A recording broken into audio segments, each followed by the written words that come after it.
Hey guys, so today's video is just going to be a quicker one where I'll get you familiar with the blocks that control motion based on which key you press.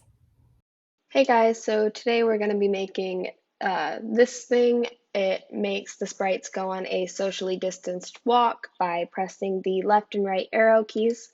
So if you want to learn how to make this one, just keep on watching. Okay, so I'm logged into Scratch. I'm just going to go ahead and press the create button to start a new project, and I'm just going to start off by getting rid of that sprite, and then I'm going to choose my background. I'm going to go for this boardwalk one. You can choose whatever you want. And then I'm going to choose two sprites that I want to go on a walk with each other. So I am going to go for the blue dinosaur, and I'm going to go for the green dinosaur. So then once you have your two sprites, when I did this, I made them 50% of their size just because I thought they fit better on the screen when I did that. So I'm going to go ahead and click on the screen one. Also make him 50%, and then I am going to place them on the screen for now. And I am just going to I'm going to go over to the side here to the events tab, and I'm going to add the when the green flag is clicked block to each of my sprites. So I'm just going to go ahead and do that. And then I want them to go to their original position when the program is run. So what I'm going to do is get this go to X whatever position and Y whatever position. So I made them level with each other on the y-axis and 150 units apart on the x-axis, sorry.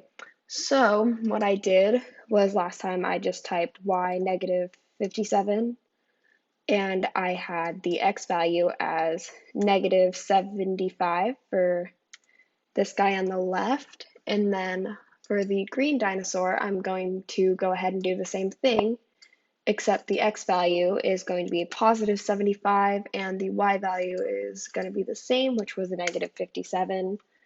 So I'm just going to click the green flag right now to get them to go to where I put them. They should be about right there.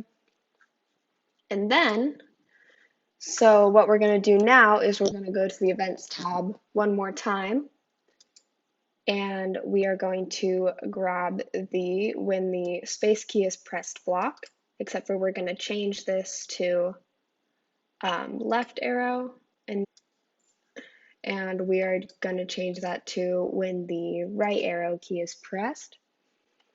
And then from there, we're going to go to motion, which controls where the sprite goes.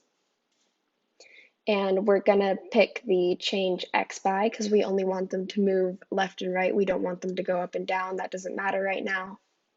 So I'm just going to attach one of these to both of these guys. And then for the left arrow key, I'm going to make it a negative 10 because negative numbers, if you subtract 10 from the X position, it's going to make him go to the left. And then for the green dinosaur, I'm just going to go ahead and click on him and add the two same blocks that I just added to the blue dinosaur, because we want them to move the same way when the same key is pressed. That'll keep them the same distance apart the entire time.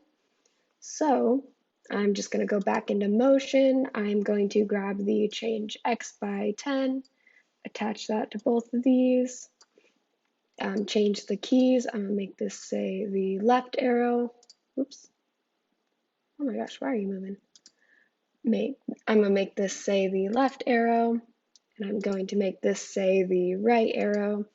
And then I'm just going to make this 10 under the left arrow key negative so that he does move to the left. And at this point, you should be done. So let's just go ahead and click that green flag and test it. So I'm pressing the right arrow key right now, and that works fine. So then I'm going to press the left arrow key, and that also works. So you're done. So you can just go ahead and click share, give your program a title. I'm going to say a socially distanced walk. And then you can add instructions or any notes you want and just click copy link and go ahead and send that to whoever you like, and you're done. Thanks for watching.